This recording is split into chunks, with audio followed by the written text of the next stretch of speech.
প্রিয় বন্ধুরা, তোমরা কেমন আছো? আশা করছি তোমরা ভালোই আছো। চলো, আজ আমি খুব দারুণ স্বাদের কদম পিঠে তোমাদের তৈরি করে দেখাচ্ছি। পুরো রেসিপিটা দেখার অনুরোধ রইল শুরু থেকে শেষ পর্যন্ত। দেখো আমি এই নতুন স্টাইলের কদম পিঠে কিভাবে বানাচ্ছি, পুরো রেসিপিটা দেখো। আমি এই কদম পিঠেটা বানানোর জন্য প্রথমে আমাকে নারকেলের পুর বানিয়ে নিতে হবে। তাই আমি একটা নারকেলকে এরকম কুড়ে নিয়েছি, কড়ার মধ্যে নারকেল কুড়োটা দিয়ে দিচ্ছি, আর এখানে আমি খেজুরে গুড় দিয়ে দিচ্ছি। যেহেতু শীতকাল তাই খেজুরে গুড়টা তো দিলে অবশ্যই খুবই ভালো লাগবে। তাই আমি গুড়টা দিয়ে ভালো করে আমি ছাই মেরে নিচ্ছি এই নারকেলে।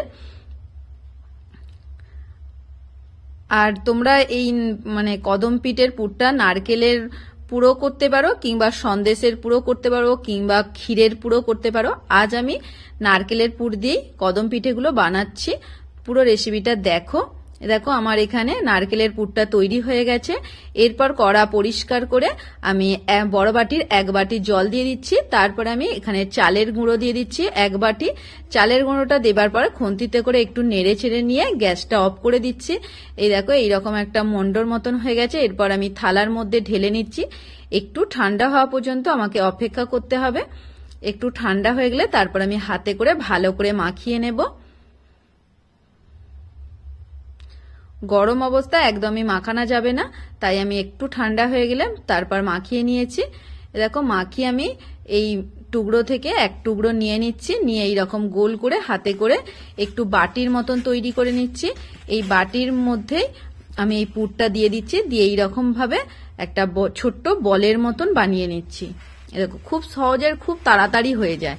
দেখো এইরকম বলের মতন প্রথমে বানিয়ে নিচ্ছি।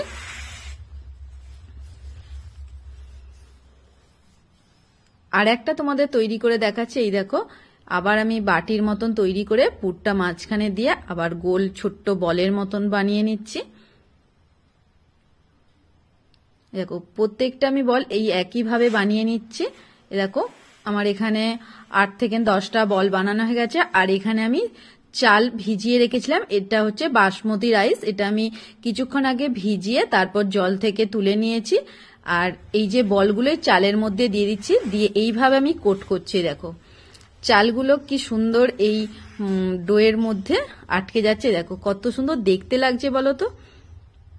এইভাবে প্রত্যেকটা আমি বলগুলোকে চাল দিয়ে কোট করে নিচ্ছি। এরপর আমি গ্যাসের মধ্যে আমি কড়া বসিয়ে দিয়ে জল গরম করতে দিয়েছি, আর একটা ছিদ্রযুক্ত থালা নিয়েছি। সেই থালার মধ্যে অল্প সাদা তেল মাখিয়ে নিয়েছি। তারপরে এই বলগুলো এইভাবে একটা একটা করে দিচ্ছি, দিয়ে আমি চাপা দিয়ে দিচ্ছি। আর এই যে চাপার মধ্যে একটু ফুটো মতন যে রয়েছে সেটা আমি কি পাবো বুঝতে পারছি না বলে আমি এখানে কাঁচা লঙ্কা ছিল, কাঁচা লঙ্কাটাই দিয়ে দিচ্ছি। দিয়ে কিছুক্ষণ আমি সিদ্ধ হতে দিয়েছি। দেখো সিদ্ধ হয়ে যাবার পরে আর একটা বাটির মধ্যে আমি এখানে যে বিরিয়ানির যে রং পাওয়া যায় সেই বিরিয়ানির রং একটু জল দিয়ে গুলে নিয়ে এর ওপর দিয়ে দিয়ে দিচ্ছি। দেখো কত সুন্দর দেখতে লাগছে, ঠিক যেন কদম ফুলেরই মতন। দেখো এইভাবে আমি ভালো করে সিদ্ধ করে নিচ্ছি।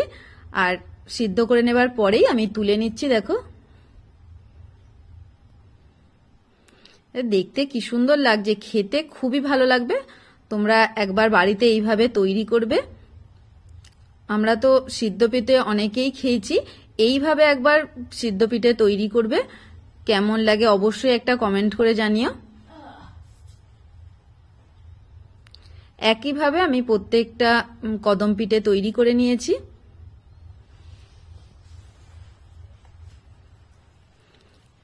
দেখো কত সুন্দর দেখতে লাগছে। আজ তবে আসি।